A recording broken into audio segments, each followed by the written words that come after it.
Hello students, welcome to Swami Vivekananda Institute. So in this video we will discuss about Mercia theory of adolescent. ठीक है, इसमें मर्सिया की theory पढ़ेंगे. जो मर्सिया की थ्योरी है वो क्या बोलती है. ठीक है, this is a theory of adolescent. और एक और हम पढ़ेंगे मैच्योरिटी की थ्योरी. ठीक है, तो ये दोनों में डिफरेंस क्या है इसके बारे में डिस्कस करेंगे. तो यहाँ पर जो थ्योरीज आई थी, ठीक है, उसके बारे में यहाँ पर डिस्कस है. ये जो पार्ट है that is a part from human child development and growth. तो उसमें एक एडोलेसेंट की थ्योरी है. कौन सी थ्योरी है? मर्सिया की थ्योरी है.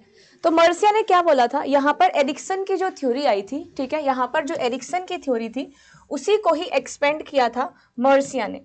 और वो एक्सपेंड करके मर्सिया ने क्या बोला था, एडोलेसेंट के बारे में बताया था कि जब भी एडोलेसेंट पीरियड आता है तो उसमें एक एडोलेसेंट जो है वो कौन कौन सी स्टेजेस देखता है. ठीक है, कौन कौन सी स्टेजेस से वो गुजरता है इसके बारे में यहाँ पर डिस्कस किया गया था. तो एरिक्सन की थ्योरी को ही एक्सपेंड किया गया, फिर बनाई गई मर्सिया की थ्योरी. और ये किस पे बेस्ड थी? एडोलेसेंट पे बेस्ड थी कि किस तरीके की यहाँ पर जब भी हमारी एडोलेसेंट या प्यूबेरिटी एज आती है तो कौन कौन से यहाँ पर कौन कौन से फेजेस में हम लोग जाते हैं. वो फेजेस के बारे में हम यहाँ पर डिस्कस करेंगे कि मर्सिया ने क्या डिस्क्राइब किया था, आइडेंटिटी फॉर्मेशन, कि हम अपनी आइडेंटिटी को कैसे बनाते हैं. ठीक है, जब भी एडोलेसेंट पीरियड आता है तो हम अपनी आइडेंटिटी को कैसे बनाते हैं, उसमें एक्सप्लोर कैसे करते हैं और उन चीज़ों को कमिट कैसे करते हैं. फॉर एग्जाम्पल, जैसे हम लोग 12th क्लास के बाद क्या करते हैं, 12th क्लास के बाद हम एक पर्टिकुलर स्ट्रीम चूज करते हैं कि हमारे गोल्स क्या हैं. उन्हीं गोल्स को ध्यान में रखते हुए हम कोई चीज़ को या कोई सब्जेक्ट को चूज करते हैं. तो हम क्या कर रहे हैं, खुद को आइडेंटिफाई कर रहे हैं. यहाँ पर हम क्या कर रहे हैं, सेल्फ डिटर्मिनेशन, कि हमें पता है कि हम लोगों का गोल क्या है. तो यहाँ पर हम क्या करते हैं, सेल्फ डिटर्मिनेशन करते हैं. हम लोग सेल्फ अवेयर होते हैं. ठीक है, यहाँ पर हम क्या होते हैं, सेल्फ अवेयर होते हैं. तो यहाँ पर सेल्फ अवेयरनेस के साथ साथ अगर देखो मुझे पता है मुझे डॉक्टर बनना है 12th के बाद, तो मैं सेल्फ अवेयर हूँ उस चीज़ के बारे में और मैं क्या करूँगी, उसके बारे में एक्सप्लोर करूँगी, है ना. उस चीज़ को लेके हम क्या करते हैं, एक्सप्लोर करते हैं. अब जब हम एक्सप्लोर कर रहे हैं तो एक्सप्लोर में क्या करेंगे कि अगर 12th के बाद मुझे डॉक्टर बनना है, 12th क्लास के बाद जो कोर्स चूज करना है उसमें डॉक्टर बनना है, तो मैं क्या करूंगी, मैं MBBS कोर्स को चूज करूंगी. अब इस MBBS कोर्स को चूज करने के लिए मैं इसको एक्सप्लोर भी तो करूंगी ना. क्या एक्सप्लोर करूंगी कि कौन कौन से कॉलेजेस हैं, है ना, कौन कौन से यूनिवर्सिटीज में ये है.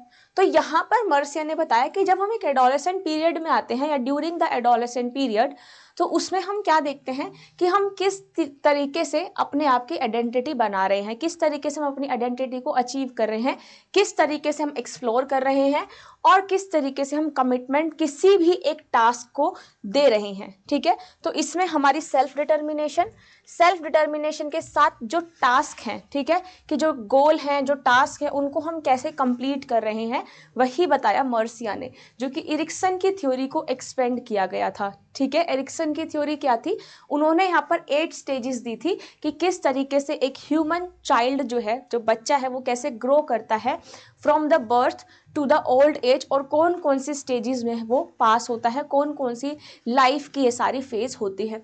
सिमिलरली उसी थ्योरी को फिर मर्सिया ने एक्सटेंड किया और कहा कि जब भी हम यहाँ पर अपने आप की एडोलेसेंट पीरियड में हम आइडेंटिफाई करते हैं, खुद को आइडेंटिफिकेशन करते हैं, और आइडेंटिफिकेशन के साथ साथ हम किसी पर्टिकुलर टास्क को लेके, अपने गोल्स को लेके क्या करते हैं, एक्सप्लोर करते हैं. और एक्सप्लोर करने के साथ क्या करते हैं, कमिटमेंट लेते हैं और अपने आप को यहाँ पर सेल्फ अवेयर बनाते हैं. ठीक है, तो आइडेंटिटी डेवलपमेंट प्रोग्रेस क्या था, यहाँ पे एडोलेसेंट देखते हैं अपनी चॉइसेस के बारे में, कमिटमेंट्स के बारे में, तो इन सभी चीज़ों के बारे में है.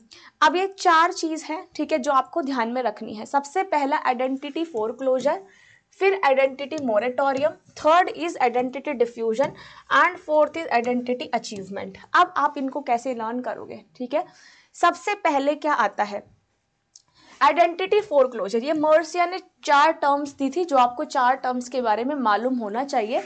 इसमें से एग्जाम में बहुत सारे क्वेश्चन आप लोगों से पूछे जाते हैं. ठीक है, आइडेंटिटी फोरक्लोजर का क्या मतलब है, जब हाई कमिटमेंट होती है, ठीक है, किसी भी चीज को लेके, जैसे आपको करियर बनाना है, आपको एक इंजीनियर बन रहा है, डॉक्टर बनना है, पायलट बनना है.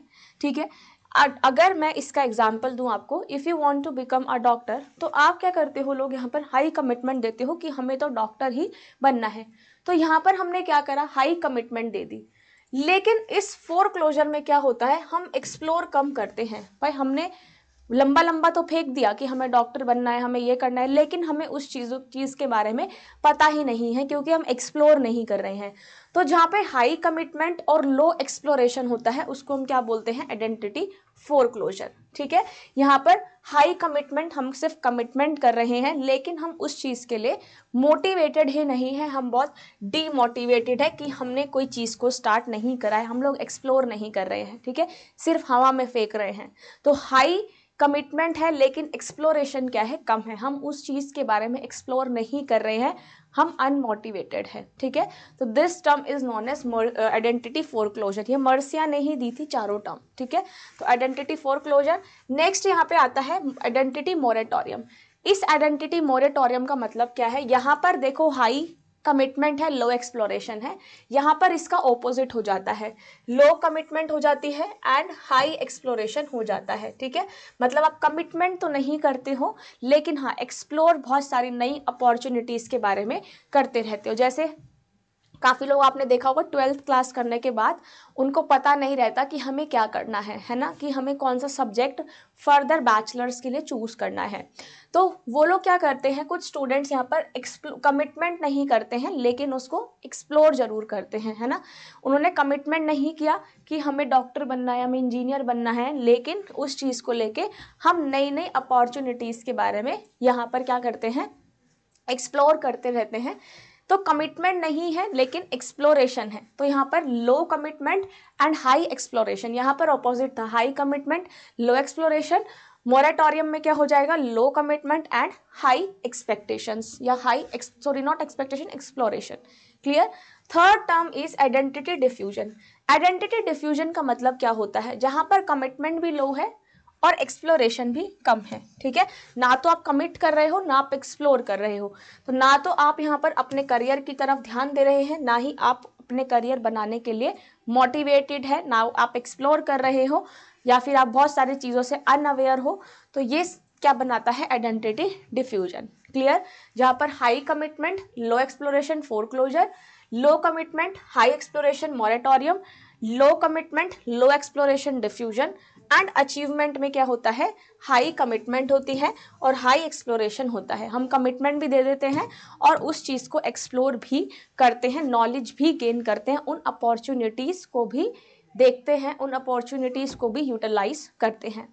तो these four terms are given by Marcia. ये मर्सिया थ्योरी ऑफ एडोलेसेंट है, जिसमें उन्होंने बोला था कि एडोलेसेंट चाइल्ड जो है वो कौन कौन से फेज में यहाँ पर आता है और कौन कौन से फेज में वो अपने सेल्फ अवेयर कैसे होता है, कैसे वो सभी चीज़ों को चूज करता है। तो पहले क्या है, आइडेंटिटी फोरक्लोजर, जिसमें हाई कमिटमेंट है बट एक्सप्लोरेशन कम है। मोरेटोरियम में कमिटमेंट कम है लेकिन एक्सप्लोरेशन ज़्यादा है। डिफ्यूजन में ना ही एक्सप्लोरेशन है ना ही यहाँ पर अचीवमेंट है। ठीक है, उसके बाद यहाँ पर अचीवमेंट, आइडेंटिटी अचीवमेंट में हाई कमिटमेंट है और हाई एक्सप्लोरेशन है। ठीक है, तो ये टर्म आपको याद रखनी है जो कि मर्सिया ने दी थी। ठीक है, ये जो आपको मैंने बताया है, ये जो मैंने आपको बताया है ना, ये एग्जाम में पूछा जाता है। तो इनके स्टेप्स को याद रखना कि कौन कौन से यहाँ पर स्टेप्स आएंगे, foreclosure, diffusion, moratorium and achievement. ठीक है, उसके बाद यही एक पूरा चार्ट है, ये पूरा चार्ट वही है। ठीक है, आइडेंटिटी अचीवमेंट में क्या है, हम एक्सप्लोर भी कर रहे हैं और कमिट भी कर रहे हैं। मोरेटोरियम में हम यहाँ पर कमिट नहीं कर रहे हैं लेकिन एक्सप्लोर कर रहे हैं। यहाँ पर फोरक्लोजर में हम क्या कर रहे हैं, यहाँ पर कमिट कर रहे हैं बट यहाँ पे एक्सप्लोर नहीं करा है। और डिफ्यूजन में ना ही हम एक्सप्लोर कर रहे हैं ना ही हम कमिट कर रहे हैं। ठीक है, तो एक पूरा चार्ट बनाया हुआ है, जो मैंने आपको पहले चार्ट दिखाया है उसी का ये चार्ट है पूरा। तो आपको क्या करना है, इसको लर्न करना है। ठीक है, चलो नेक्स्ट हम पढ़ते हैं। ये हो गया मर्सिया का, आई होप आपको ये समझ में आ गया होगा। अब इसी चीज को हम डिटेल में पढ़ते हैं। सबसे पहले कंफ्यूजन या फिर डिफ्यूजन। ठीक है, अभी आपको मैंने ये सारी चीजें बताई। ठीक है, तो आपको ये सारी चीजें आई होप लर्न हो गई होगी। Foreclosure, high commitment low exploration, moratorium, low commitment high exploration, low commitment low exploration diffusion, and achievement में हाई कमिटमेंट हाई एक्सप्लोरेशन। अब सबसे पहले कंफ्यूजन और डिफ्यूजन में क्या होता है, जब ना तो कोई कमिट करता है ना कोई एक्सप्लोर करता है। जैसे मैंने आपको बताया कि कोई कमिट भी नहीं कर रहा है ना कोई एक्सप्लोर कर रहा है ना, तो वो नई नई अपॉर्चुनिटीज को नहीं यूटिलाइज कर रहा है। तो ये क्या आता है आइडेंटिटी डिफ्यूजन में, ठीक है, जिन्होंने ना तो एक्सप्लोर करा है ना ही वो लोग कमिटमेंट कर रहे हैं। तो इसमें क्या होता है, हम कॉन्स्टेंटली क्या करते हैं, अपनी मीनिंग को ढूंढते रहते हैं। मतलब हम क्या कर रहे हैं यहाँ पर, ना एक्सप्लोर कर रहे हैं ना फिर हम यहाँ पर क्या करते हैं, ना ही हम किसी चीज़ की कमिटमेंट करते हैं। अब अगर डिफ्यूजन है ना, अब यहाँ पर ना तो हम कमिट करें ना हम किसी चीज़ के लिए एक्सप्लोर कर रहे हैं, तो इससे कैरेक्टर्स कैसे बनते हैं, हमारी सेल्फ एस्टीम कम हो जाती है, हम बहुत जल्दी किसी से भी इन्फ्लुएंस हो जाते हैं, हमारी फ्रेंडशिप जो है वो मीनिंगलेस हो जाती है, लिटिल कमिटमेंट होती है, फोर्टिट्यूड होता है, ठीक है, सेल्फ एब्जॉर्ब्ड होते हैं और सेल्फ इंडल्जेंट होते हैं। आपने देखा होगा ऐसे लोग ना ज़्यादा एक्सप्लोर करते हैं ना ज़्यादा कमिटमेंट करते हैं, वो अपने आप में ही खुश रहते हैं, है ना, तो वो अपने आप में सेल्फ इंडल्ज रहते हैं, किसी से ज़्यादा बहुत जल्दी अगर कोई उनको कुछ बोलता है तो बहुत जल्दी इन्फ्लुएंस हो जाते हैं, लेकिन लो सेल्फ एस्टीम उनमें आ जाता है। सेकेंड की अगर मैं बात करूँ, आइडेंटिटी फोरक्लोजर। यहाँ पर आइडेंटिटी फोरक्लोजर का मतलब क्या है, यहाँ पर कोई भी एक्सप्लोरेशन ऑप्शन नहीं है, ठीक है। फोरक्लोजर का मैंने आपको बताया था ना, अगर आपको याद हो, फोरक्लोजर में जिसमें हम हाई कमिटमेंट कर रहे हैं लेकिन लो एक्सप्लोरेशन है ना। अब हम क्या कर रहे हैं, यहाँ पर कमिटमेंट तो कर दी है, ठीक है, यहाँ पर कमिटमेंट हो गई है लेकिन एक्सप्लोरेशन नहीं है, मतलब हम किसी चीज को एक्सप्लोर नहीं कर रहे हैं, ठीक है। इसमें क्या आता है, अब जब हमने कमिटमेंट कर दिया लेकिन एक्सप्लोर नहीं कर रहे हैं, तो जब कमिटमेंट कर दिए तो उससे काफ़ी बार अनसर्टेनिटी चीज़ों में आ जाती है, ठीक है। जैसे पेरेंट्स का प्रेशर है, काफ़ी बार क्या है, आपने देखा होगा काफ़ी पीयर प्रेशर में या फिर पेरेंट्स के प्रेशर में जो बच्चे हैं वो डिसीजन ले लेते हैं। अगर पापा ने बोला कि डॉक्टर बनना है तो डॉक्टर ही बनना है, तो काफ़ी बार वो लोग कमिटमेंट कर देते हैं लेकिन एक्सप्लोर नहीं करते हैं। तो this is known as identity foreclosure. तो कमिटमेंट वो अपने आप से भी हो सकता है या फिर pressure from the parents, social group और कल्चर एक्सपेक्टेशन से भी ये प्रेशर हो सकता है, ठीक है। तो फोरक्लोजर में क्या है, यहाँ पर फोरक्लोजर में कब आता है, ये लेट एडोलेसेंट और एडल्टहुड में। तो आपको ये चारों चीजें जो है वो एग्जैक्ट लर्न होनी चाहिए। अब जिस तरीके से हमने कैरेक्टरिस्टिक पढ़ी थी, इसमें भी क्या होते हैं, जब फोरक्लोजर है, ठीक है भाई, आप लोगों ने यहाँ पर कमिटमेंट किया है लेकिन एक्सप्लोर नहीं किया है, ठीक है। जब आप लोग कमिटमेंट कर रहे हो तो यहाँ पर आप सेल्फ एब्जॉर्ब्ड तो नहीं होगी, मतलब दूसरों की रिस्पेक्ट कर रहे हो तभी आपने कोई चीज को कमिटमेंट किया है, या आप अपने आप को बहुत अच्छे तरीके से जानते हो तो ही आपने यहाँ पर कमिटमेंट किया है। तो इसमें क्या होता है, आप लोग बहुत वेल बिहेव्ड होते हैं, है ना, एक ओबीडियंट चाइल्ड होते हैं जिसको हर चीज के लिए क्या चाहिए होती है, अप्रूवल चाहिए होती है। यहाँ पे ऑथोरिटेरियन पेरेंटिंग स्टाइल होता है।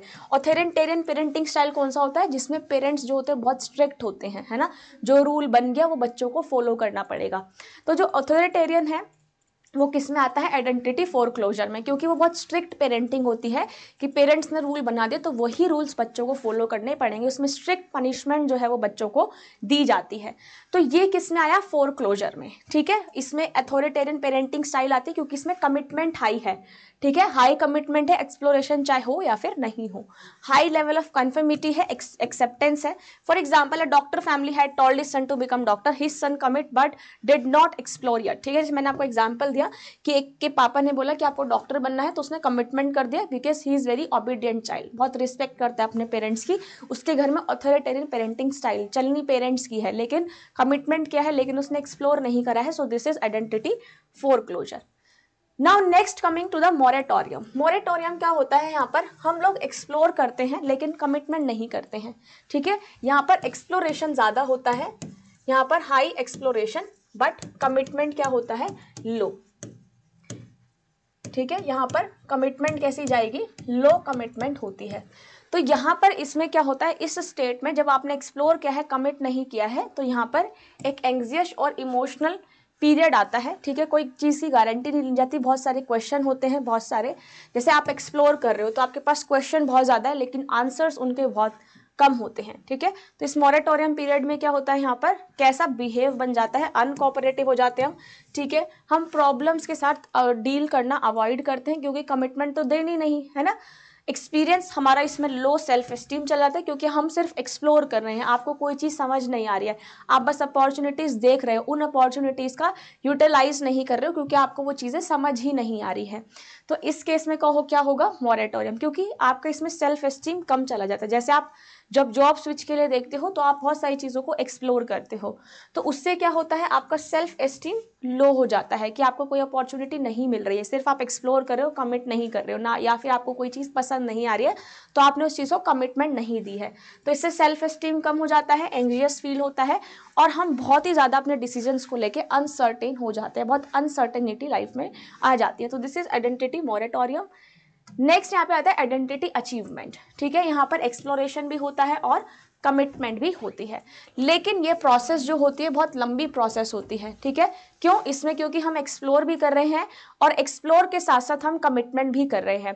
फॉर एग्जाम्पल, अगर आप किसी चीज़ को एक्सप्लोर करते हैं, ठीक है, जैसे मैंने क्या बोला था कि हमें डॉक्टर बनना है, तो हम डॉक्टर की चीज़ों के लिए एक्सप्लोर भी कर रहे हैं और हमने कमिटमेंट भी किया है। कमिटमेंट किया है तभी हम एक्सप्लोर कर रहे हैं। ठीक है, कमिटमेंट है तभी हम लोग क्या करते हैं, एक्सप्लोर करते हैं। तो जब कमिटमेंट कर रहे हैं तो ये लॉन्ग प्रोसेस हुआ। ठीक है, ये लॉन्ग प्रोसेस कैसे हुआ, क्योंकि यहाँ पर क्या है, कमिटमेंट और यहाँ पर जो एक्सप्लोरेशन है वो दोनों ही हाई होती है। ठीक है, कमिटमेंट और एक्सप्लोरेशन क्या है, दोनों हाई है, और दोनों हाई है तभी यहाँ पर क्या हो रहा है, हम लोग क्या कर पाएंगे, यहाँ पर आइडेंटिटी अचीवमेंट। अचीवमेंट का मतलब ही ये होता है कि किस तरीके से हम एक्सप्लोरेशन और अचीवमेंट को देखते हैं। ठीक है, नेक्स्ट यहाँ पे आता है जब आइडेंटिटी अचीवमेंट होता है। ठीक है, जब आइडेंटिटी अचीवमेंट होता है तो हम क्या करते हैं, सेल्फ एक्सेप्टेंस, हमारे में क्या आती है, सेल्फ एक्सेप्टेंस आती है, क्योंकि यहाँ पर हमने कमिट भी किया है, एक्सप्लोर भी करा है, मतलब हम क्या कर रहे हैं, खुद को एक्सेप्ट भी कर रहे हैं, तो सेल्फ एक्सेप्टेंस आता है।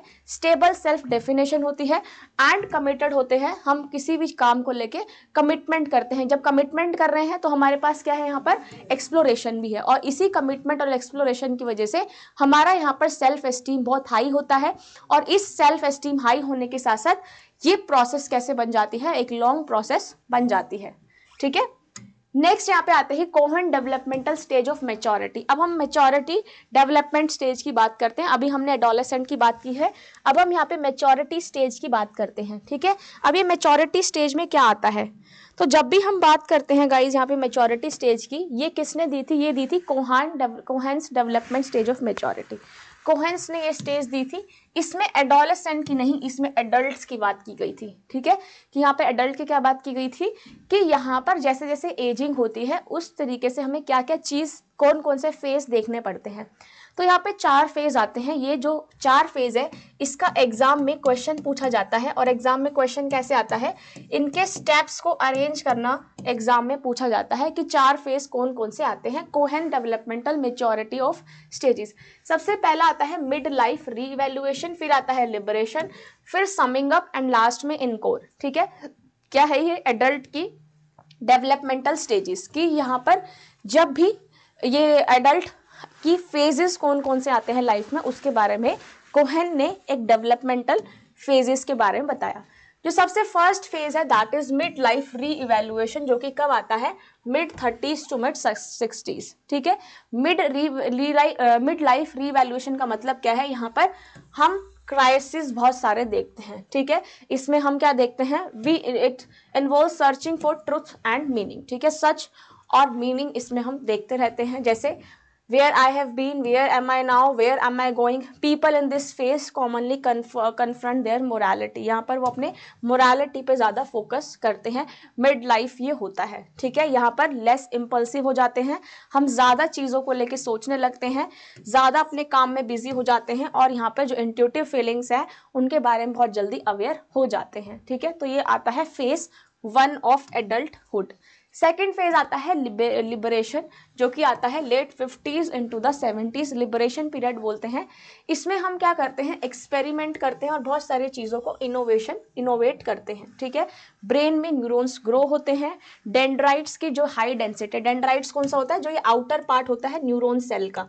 ठीक है, जो कि कनेक्ट रहता है एक्सोन से, फिर जो नेक्स्ट डेंड्राइट बनता है तो उसमें क्या होता है, जो नर्व सेल्स होते हैं हमारे न्यूरॉन्स है वो ग्रो करते रहते हैं, और इस पीरियड को हम क्या बोलते हैं, लिबरेशन स्टेज। ठीक है, यहाँ पर जैसे for example if not now when, why not, why can they do to me. ठीक है, यहाँ पर एक एक्सपेरिमेंटेशन, हम नई नई चीज़ों को एक्सपेरिमेंट करते हैं। अच्छा, यहाँ पर जो एक्सप्लोरेशन लेवल होता है, ठीक है, ये मर्सिया का नहीं है, लेकिन मैं आपको सिर्फ एक टर्म बता रही हूँ। यहाँ पे जो एक्सप्लोरेशन लेवल होता है वो हाई होता है। ठीक है, जैसे अब नहीं तो कब करना है, हम क्यों नहीं कर रहे हैं कोई चीज़। ठीक है, तो ये लिबरेशन फेस आता है। थर्ड फेस आता है समिंग अप। ये कब आता है? लेट 60s थ्रू 80s में, जिसमें हम क्या देखते हैं कि जो हमने एफर्ट्स लगाए हैं, ठीक है, उनको हम इकट्ठा करके रखते हैं, उनके बारे में सोचते हैं। जैसे हम क्या करते हैं यहाँ पर अपनी मेमोरीज को कलेक्ट करते हैं, है ना, in the form of photos, उनको एल्बम्स में लगाते हैं, कुछ रिटर्न मेमोरीज होती है। तो ये कौन सा टाइम होता है? रिव्यू एंड रेजोल्यूशन का, and hurlers are desire to give back. ठीक है, तो इसमें हम देखते हैं कि हमने अपनी लाइफ में क्या क्या करा है, कैसी कैसी अपॉर्चुनिटीज को एक्सप्लोर किया है। तो इन सारी मेमोरीज को हम एल्बम्स में रखते हैं। ठीक है, मेमोरीज बना के रखते हैं। तो ये सारी चीज़ें किस में आती है? समिंग अप में आती है, जिसमें हमने जो लाइफ में अपॉर्चुनिटीज ली है उनको यहाँ पर कैसे ऐड अप किया है। ठीक है, तो जो जो आपकी लाइफ में चीज़ें ऐड हुई हैं उनको आप मेमोरीज की फॉर्म में, जैसे आप कुछ रिटर्न मेमोरीज लिखते हैं, कुछ फोटोज की मेमोरी होती है, उनको एल्बम्स में बनाते हैं, तो ये सारी समिंग अप में आता है। ठीक है, फिर जैसे इसमें क्या आता है? Richness of the autobiographical activities is aided by the ability to use the left and right side of the brain simultaneously. जैसे what is the meaning of my life, how do I give back, make the world a better place, are these resolve conflict, I can make it right. ये सारी चीजें summing up में आती है। ठीक है, तो ये भी सारे क्या है? ये भी एक डेवलपमेंटल फेज है। फिर आता है फाइनल फेज, जिसको हम एनकोर बोलते हैं। ठीक है, इसमें हम क्या करते हैं? सेलिब्रेशन का ये टाइम होता है। हम कैसे रिफ्लेक्ट करते हैं सोसाइटी में। हम यहाँ पर क्या करते हैं? बूढ़े हो जाते हैं, ये ओल्ड एज वाली स्टेज है। ठीक है, इनमें हम लाइफ के साथ सेटिस्फाई हो जाते हैं और यहाँ पर कैपेसिटीज में कॉप अप करते हैं। तो ये फाइनल फेज होता है, जिसमें हम खुद को क्या करते हैं? हम खुद को यहाँ पर इनर पुश करते हैं। ठीक है, खुद को क्या करते हैं? इनर पुश यहाँ पर करते हैं। तो यहाँ पर ओल्ड एज में क्या होता है? हम नई मेमोरीज को क्रिएट करते हैं और नई मेमोरीज के साथ क्रिएट करते साथ हम अपनी लाइफ में एक सेटिस्फैक्शन मिल जाता है। हम सोसाइटी रोल, जो हमारा सोसाइटल रोल है, वो क्या हो जाता है? एकदम डेवलप हो जाता है। और इसी डेवलपमेंट के हिसाब से क्या होते हैं? यहाँ पर कंडीशंस जो है बेटर धीरे धीरे होती जाती है। तो ये लास्ट स्टेज है कौन सी? This is the final stage, जिसको हम एनकोर बोलते हैं। ठीक है, अब ये एक और टॉपिक है। This is a topic from child development, means mainly from the language development. ठीक है, कैसे बच्चों में लैंग्वेज डेवलपमेंट होती है, ये वाला जो क्वेश्चन है ये भी एग्जाम में बहुत बार पूछा जाता है। ठीक है, पूछा कैसे जाता है? लैंग्वेज और जो स्पीच डेवलपमेंट है वो कैसे होता है from birth to the 12 month. ठीक है, बर्थ से लेकर 12th मंथ तक कैसे यहाँ पर लैंग्वेज और स्पीच डेवलपमेंट होता है। ये वाला जो क्वेश्चन है गाइज, ये वाला क्वेश्चन एग्जाम में बहुत बार पूछा जाता है। इसके स्टेप्स पूछे जाते हैं, आपसे बोल देंगे कि इन स्टेप्स को क्या करना है? अरेंज करना है। ठीक है, तो ये क्वेश्चन आता है अरेंज द स्टेप्स, तो आपको इन स्टेप्स को अरेंज करना है। अब आप इन स्टेप्स को अरेंज कैसे करेंगे? ये है सारे लैंग्वेज साइन। ठीक है, ये क्या है? सारे लैंग्वेज साइन है।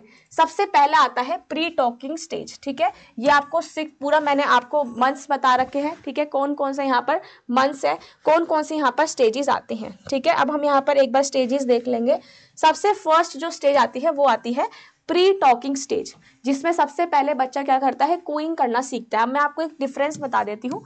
एक होता है क्राइंग, ठीक है, और दूसरा यहाँ पर आता है कूइंग। तो जब भी एग्जाम में आपसे पूछा जाता है कि क्राइंग और कूइंग में से सबसे पहले आप किसको अरेंज करेंगे, तो यहाँ पे क्राइंग और कूइंग में से सबसे जो फर्स्ट स्टेज होती है वो होती है क्राइंग और सेकंड पे होती है कूइंग। अब बच्चे इसमें कंफ्यूज हो जाते हैं, पहले कूइंग करते हैं और फिर क्राइंग करते हैं, तो ये गलत है। ठीक है, पहले कौन सा आएगा? पहले आएगा क्राइंग, फिर आएगा कूइंग। ठीक है, तो इसका आपको ध्यान रखना है, पहले क्राइंग फिर कूइंग। तो जब भी हम लैंग्वेज डेवलपमेंट करते हैं, साइंस बनाते हैं, तो सबसे पहले बच्चा क्या है? When the baby is born, when the new baby is born, तो वो क्या करता है? क्राई करना सीखता है, वो रोता है। ठीक है, उसके बाद कौन सी स्टेज आती है? Then cooing. तो पहले यहाँ पे क्राइंग होगा, फिर यहाँ पर कूइंग होगा। तो इसमें कंफ्यूज मत होइएगा, जब भी यहाँ पर एग्जाम में आपको स्टेप्स अरेंज करना आए तो यहाँ पर कंफ्यूज मत होइएगा। पहले आता है क्राइंग, फिर आती है कूइंग। ठीक है, तो फर्स्ट यहाँ पर स्टेप आ गया क्राइंग, फिर आती है कूइंग। इस कूइंग को हम क्या बोलते हैं? प्री टॉकिंग स्टेज या फिर कूइंग। तो प्री टॉकिंग यहाँ पर जब बच्चा जो है बोलना अच्छी तरीके से स्टार्ट नहीं करता है। फिर आता है बैबलिंग स्टेज, जिसमें बच्चा जो है बड़बड़ाना स्टार्ट करता है ना, जिसमें वो धीरे धीरे जैसे अभी मैं आपको सारी स्टेजेस बताऊंगी। फिर आता है होलोफ्रेजिक स्टेज, जिसमें वन वर्ड स्टेज होती है, बच्चा जो है वो वन वर्ड बोलना सीख जाता है, जैसे मामा दादा है ना, जो वन वर्ड है वो बोलना सीख जाता है बच्चा। फिर आता है टू वर्ड स्टेज, जिसमें 2 शब्द बोलना स्टार्ट करता है बच्चा, ये होता है 18 to 24 मंथ्स में। फिर टेलीग्राफिक स्टेज आती है, जिसमें पूरा पैराग्राफ बोलना स्टार्ट करता है। और एक मल्टी वर्ड स्टेज, जिसमें +30 मंथ से हो जाता, जब ये स्टेज कब आती है +30 मंथ्स में, मतलब प्रॉपर सेंटेंसेस जो है वो बोलना स्टार्ट कर देता है। ठीक है, तो एक बार ये भी देख लीजिए। सबसे पहले यहाँ पर आता है, सबसे पहले यहाँ पर बैबलिंग स्टेज आया। बैबलिंग कब होती है 3 to 5 मंथ्स में। इस बैबलिंग से पहले क्या है क्राइंग, ये भी ध्यान रखना, क्राइंग है, फिर क्या है कोइंग है। ठीक है, क्राइंग कोइंग फिर बैबलिंग है, इसमें वोवेल्स लाइक साउंड बोलने लगता है। ठीक है, बड़बड़ाना स्टार्ट करता है, साउंड्स वोवेल की साउंड आती है। वन वर्ड स्टेज आती है 6 to 10 मंथ्स में, जिसमें हम रिपीटेटिव एक ही वर्ड यूज करते हैं, जैसे मामा है ना, डैडा, ये सब क्या है जो रिपीटेटिव बच्चा वर्ड यूज करता रहता है, वो वन वर्ड स्टेज है। फिर टू वर्ड स्टेज आती है 12 to 18 मंथ्स में, जिसमें सिंगल और सिमेंटिक मीनिंग्स काफी बार आ जाते हैं, जिसमें 2 वर्ड्स जो है बच्चा बोलना स्टार्ट करता है। फिर आता है टेलीग्राफिक स्टेज 24 to 30 मंथ में, जिसमें पूरा सेंटेंस स्ट्रक्चर होता है।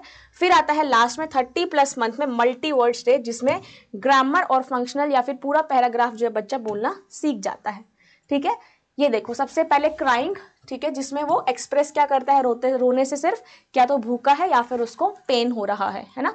और एक कब होता है 0 to 2 मंथ्स में, सिर्फ वो रोकर बताता है बच्चा कि उसको भूख लग रही है या फिर उनको पेन हो रहा है। तो ये कब आती है 0 to 2 मंथ्स में। और इसमें क्राइंग। फिर आता है कूइंग, 2 to 4 मंथ्स में बच्चा कूइंग करना स्टार्ट करता है, मीन्स सेटिस्फेक्शन और प्लेजर, जिसमें आ ऊ ऐसे करके ये कूइंग करता है। ठीक है, फिर 4 to 9 मंथ्स में बैबलिंग होती है, गर्गलिंग।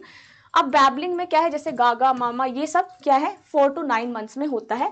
9 to 18 मंथ्स में यहाँ पर वन वर्ड जो बेबी है वो बोलना स्टार्ट कर, जैसे जूस मामा है ना, ये वन वर्ड स्टेज है। फिर आता है 18 मंथ से 2.5 ईयर्स के बीच में, जिसमें 2 वर्ड्स वो बोलना सीख जाता है। ठीक है, जैसे more juice, juice fall down, daddy go, ऐसे जो छोटे छोटे वर्ड्स हैं 2 वर्ड्स हैं, एक पूरा वो बच्चा बोलना स्टार्ट कर देता है। When a child reaches 2.5 years to 4 years, यहाँ पर वो पूरा सेंटेंस बोलना स्टार्ट कर देता है। टेलीग्राफिक स्टेज आती है, जिसमें वो अपने ग्रामेटिकल वर्ड्स को एक्सपेंड करता है और यहाँ पर डिक्शनरी वर्ड्स को यहाँ पर बोलता है, पूरा एक सेंटेंस बोलना सीख जाता है, जैसे आई ईट द ब्रेड है ना, तो ये पूरा सेंटेंस बोलना स्टार्ट कर देता है। तो जो स्टेज है ये एग्जाम में बहुत ज़्यादा पूछी जाती है, तो मैं बोलूँगी एग्जाम पॉइंट ऑफ व्यू से बहुत ज़्यादा इंपॉर्टेंट है, सबसे ज़्यादा स्टेप्स यहीं से ही पूछे जाते हैं। ठीक है, फिर आता है ये एक टॉपिक है फैट डाइजेशन का। ठीक है, ये टॉपिक है फ्रॉम द सेकेंड यूनिट, जिसमें फैट को हम कैसे डाइजेस्ट करते हैं, फैट बॉडी में यहाँ पर कैसे डाइजेस्ट होता है। ठीक है, अब अगर हम फैट डाइजेशन की बात करें तो फैट डाइजेशन की प्रोसेस क्या है उसके बारे में डिस्कस करते हैं। अब फैट, कार्बोहाइड्रेट और यहाँ पर बहुत सारे आते हैं, उसके बारे में हम एक एक करके डिस्कस करेंगे। सबसे पहले हम फैट के डाइजेशन और एब्जॉर्प्शन की बात करते हैं। तो सबसे पहला होता है एमल्सिफिकेशन, ठीक है, डाइटरी लिपिड्स का। फिर होता है लिपोलिसिस। लिपोलिसिस का मतलब क्या होता है, लिपो मीन्स फैट और लिसिस का मतलब टूटना। ठीक है, जब फैट ब्रेक डाउन होता है उसको हम लिपोलिसिस बोलते हैं। तो सबसे पहले एमल्सिफिकेशन होता है डाइटरी लिपिड्स का, फिर लिपोलिसिस होता है जिसमें फैट जो है वो ब्रेक डाउन हो जाता है। ब्रेक डाउन कैसे होगा, हाइड्रोलिसिस प्रोसेस से। और जैसे यहाँ पर फैट ब्रेक डाउन होता है वो किसकी फॉर्म में टूट जाता है, ग्लिसरॉल एंड फैटी एसिड। ठीक है, ये आपको लर्न करना है फैट ब्रेकडाउन कैसे होता है, ग्लिसरॉल और फैटी एसिड्स के फॉर्म में। फिर जो फैट है वो जब टूट गया, ब्रेकडाउन हो गया, तो ये सॉल्युबलाइज हो जाता है और सॉल्युबलाइज हो गई है मिसल फॉर्मेशन करता है। फिर इसकी ट्रांसलोकेशन होती है। ठीक है, वो अब मैं आपको बताती हूँ इस डायग्राम से। सबसे पहले यहाँ पर आप ये डायग्राम देखिए। ठीक है, सबसे पहले हमने कोई खाना खाया, ठीक है, सलाइवा ने क्या करा, डाइजेशन प्रोसेस किया। सलाइवा में क्या प्रेजेंट रहता है, सलाइवरी अमाइलेज एंजाइम, जो कि स्टार्च को डाइजेस्ट करता है। ठीक है, डाइजेशन हुआ फैट का। फिर यहाँ पर कहाँ गया हमारा फैटी एसिड, गया स्टमक में। स्टमक में क्या होता है, यहाँ पर ये फैट का मॉलिक्यूल है पूरा, ट्राइग्लिसराइड्स है। इसमें ट्राइग्लिसरोल्स जो है डाइग्लिसराइड और फैटी एसिड में ब्रेक डाउन हो जाते हैं। अब यहाँ पर जब फैट डाइजेस्ट हो गया तो यहाँ पे फैट का क्या होता है, ब्रेक डाउन होता है by the process of hydrolysis. अब यहाँ पे फैट जो है ब्रेक डाउन हो गया, ब्रेक डाउन किसमें हुआ, ट्राइग्लिसराइड से डाइग्लिसराइड, ये ट्राइग्लिसराइड आपको 3 चेन दिख रही है, ट्राई से ये डाइग्लिसराइड्स में बदल जाता है। उसके बाद ये बाइल के साथ कंबाइन कर जाता है, ठीक है, बाइल के साथ कंबाइन होता है तो यहाँ पे फैट सेपरेट हो जाता है, आपको दिख रहा है ना, यहाँ पे सेपरेशन हो जाता है फैट का, और आपका ये जो पार्ट है ये निकल जाता है, ये फैट का सेपरेशन हो गया। इस तरीके से फैट डाइजेस्ट होता है। ये वाला भी देख लीजिए, सबसे पहले यहाँ पर क्या है, ठीक है, सबसे पहले अब यहाँ पर जब बाइल के साथ आया, ठीक है, वो तो एक मैंने आपको बेसिक प्रोसेस बताई थी। अब यहाँ पर क्या होता है, जैसे सबसे पहले एमल्सिफिकेशन हुआ बाइल के साथ, ठीक है, यहाँ पर ये क्या है, फैट ड्रॉपलेट है, ये जब बाइल के साथ मिला तो ये एमल्सिफाइड फैट ड्रॉपलेट बन गया। फिर इसको एंजाइम ने डाइजेस्ट किया, पैनक्रियाटिक लाइपेज ने स्टमक में, स्टमक का प्रोसेस बता रही हूँ, ठीक है, फैट बाइल के साथ कंबाइन हुआ तो एमल्सिफाइड फैट ड्रॉपलेट बना। फिर यहाँ पर एंजाइम ने डाइजेस्ट करा, एंजाइम डाइजेस्ट क्या करेगा, ट्राइग्लिसराइड है, ये आपको 3 चेन दिख रही है इसलिए ट्राइग्लिसराइड है। लाइपेज क्या करता है, फैट को डाइजेस्ट करता है, जब फैट को डाइजेस्ट करता है तो किसमें ब्रेक डाउन हो जाता है, फैटी एसिड्स और ग्लिसरॉल में। फिर यहाँ पर एब्जॉर्प्शन हो जाता है, ठीक है, इन प्रोडक्ट्स का, जैसे फैटी एसिड्स है इनका क्या हो गया, एब्जॉर्प्शन हो गया। एब्जॉर्प्शन होने के बाद, ये एब्जॉर्प्शन का होता है, स्मॉल इंटेस्टाइन में होता है। अब इसमें जब फैटी एसिड्स का एब्जॉर्प्शन हुआ है तो इसमें एक तो निकलते हैं short and medium chain fatty acids और एक लॉन्ग चेन फैटी एसिड यहाँ पर जो है वो रिलीज हो जाते हैं, और रिलीज होने के बाद ये कहाँ चल जाते हैं, काइलोमाइक्रोन्स में, ठीक है। अब ये काइलोमाइक्रोन्स यहाँ पहुंचते हैं। इसके बाद देखो ये लार्ज फैट, अब ये तो पूरा प्रोसेस हो गया।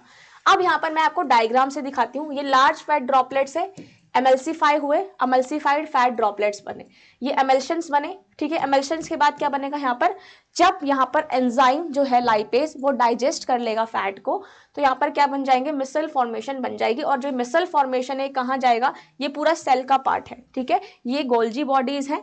अब ये जो मिसल है ये कहाँ गया, ये आपका काइलोमाइक्रोन बन गया, जिसमें यहाँ पर फैट की क्या है, ड्रॉपलेट है। और यहाँ पर क्या हुआ, जैसे अब यहाँ पर मिसल फॉर्मेशन बना, यहाँ पर जो फैटी एसिड और मोनोग्लिसराइड्स होंगे वो क्या करेंगे, मिसल्स को वहीं छोड़ देंगे, और ये कहाँ पर, ये जो मिसल्स बनी हुई है ना ये वाली, ये बाहर रह जाएगी, और अंदर जो ड्रॉपलेट है वो कहाँ जाएगी, यहाँ पर एपिथेलियल सेल में, ठीक है।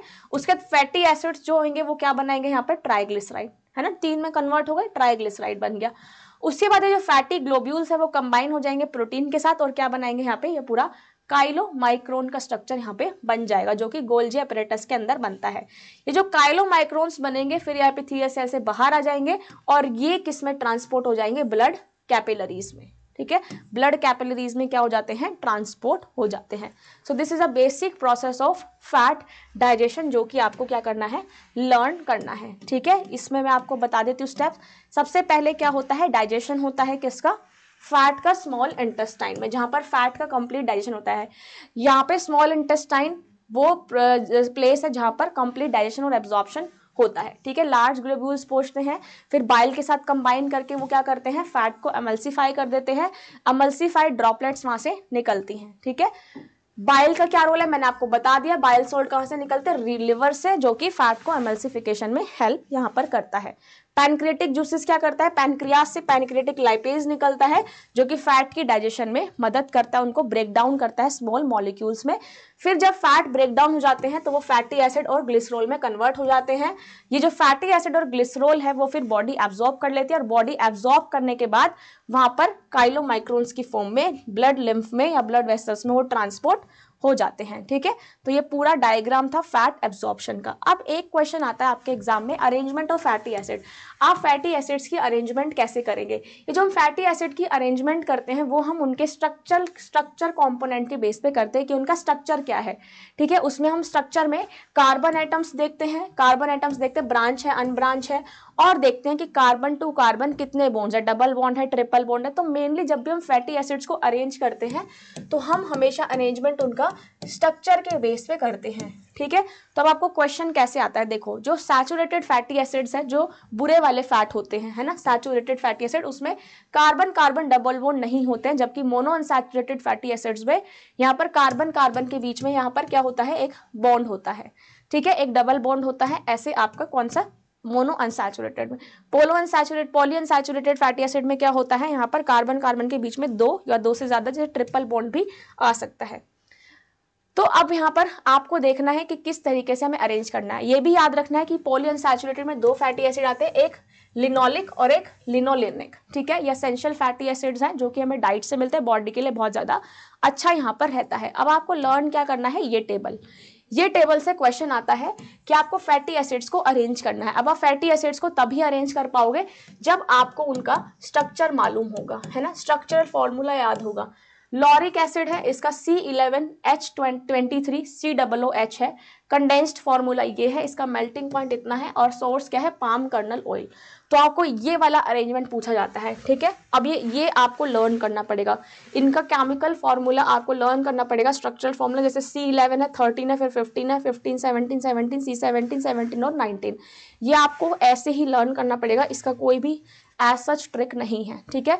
तो स्ट्रक्चर फॉर्मूला आपको लर्न होना चाहिए। लॉरिक एसिड है, मिस्टेरिक एसिड है, पाल्मेटिक है, पाल्मिटोलिक है, स्टीरिक है, ऑलिक है, लिनोलिक, लिनोलेनिक एंड एराक्योडोनिक। क्योंकि एग्जाम में ऐसे एकदम स्ट्रेट क्वेश्चन भी पूछा जाता है, ठीक है। तो ये स्ट्रेट क्वेश्चन आपको ऐसे ही अरेंज करना है स्ट्रक्चर फॉर्मूला में। मेल्टिंग पॉइंट याद नहीं रखना है, सोर्स मत याद रखना, लेकिन जो फैटी एसिड्स है उसका अरेंजमेंट एग्जाम में ऐसे ही पूछा जाता है, ठीक है। तो आई होप आपको ये सेशन पूरा क्लियर हो गया होगा।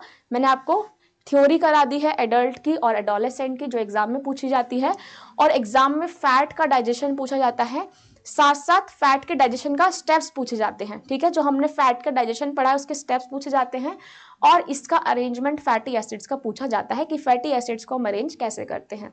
तो आई होप आपको ये समझ में आ गया होगा। मिलते हैं आपसे एक नए टॉपिक के साथ नेक्स्ट लेक्चर में। तब तक अपना ध्यान रखिए और इसी तरीके से पढ़ाई करते रहिए। मैक्सिमम वीडियो को लाइक और शेयर कीजिए और चैनल को सब्सक्राइब जरूर कीजिए। कोई डाउट हो तो आप नीचे कमेंट बॉक्स में मेंशन कर सकते हो। Thank you so much guys, bye and take care everyone.